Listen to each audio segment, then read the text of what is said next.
Hello बच्चों, चलिए प्रश्न को पढ़ते हैं। इसमें लिखा है कि स्थिर वैद्युतिकी में गॉस प्रमेय का गणितीय रूप लिखिए तथा संकेतों का अर्थ बताइए। तो चलिए बच्चों, इस प्रश्न की मूल अवधारणा देख लेते हैं और इसमें देखते हैं कि ये गॉस की प्रमेय क्या होती है बच्चों। चलिए देख लेते हैं गॉस प्रमेय। गॉस की प्रमेय बच्चों, गॉस की प्रमेय ये कहती है कि किसी बंद पृष्ठ से निर्गत किसी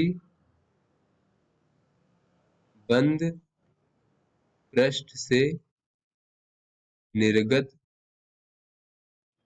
जो बच्चों कुल वैद्युत फ्लक्स का मान होता है, कुल वैद्युत फ्लक्स का मान उस बंद पृष्ठ से परिबद्ध बंद पृष्ठ से परिबद्ध कुल बच्चों किसी बंद पृष्ठ से निर्गत जो कुल वैद्युत फ्लक्स का मान होता है बच्चों, वह उस बंद पृष्ठ से परिबद्ध कुल आवेश का 1/ε0 गुना होता है। बच्चों ये हमारी गॉस की प्रमेय है बच्चों। तो चलिए देख लेते हैं कि इसका गणितीय रूप क्या होता है बच्चों। गॉस की प्रमेय का गणितीय रूप बच्चों, मान लीजिए ये इस प्रकार से हमारा कोई बंद पृष्ठ है बच्चों।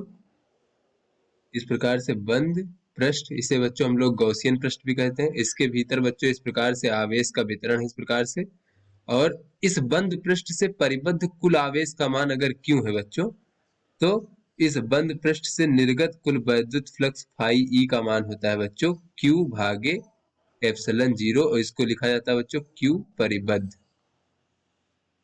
बच्चों ऐसा वही आवेश जो इस बंद पृष्ठ से परिबद्ध है और जो बाहर है बच्चों वो इसमें नहीं माना जाएगा, इस प्रकार से बच्चों। तो यहाँ पर बच्चों ये हमारा गणितीय रूप हो गया। तो यहाँ पर बच्चों अगर हम फाई ई देखें बच्चों, ये क्या है बच्चों, जैसा कि बच्चों प्रश्न में क्या है, कहा गया है कि संकेतों का अर्थ बताइए। तो फाई ई है हमारा बच्चों बंद पृष्ठ से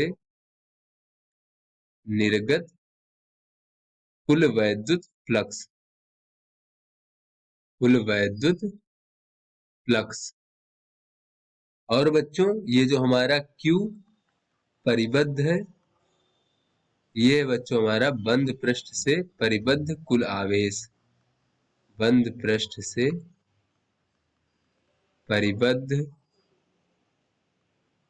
कुल आवेश का मान। और बच्चों ये जो हमारा एप्सिलॉन 0 है, ये क्या है बच्चों, ये है बच्चों निर्वात की वैद्युतशीलता, निर्वात या फिर वायु कह ले बच्चों, निर्वात की वैद्युतशीलता। बच्चों ये हमारे संकेतों का अर्थ हो गया। तो आशा करते हैं बच्चों ये आपको समझ में आ गया होगा। धन्यवाद।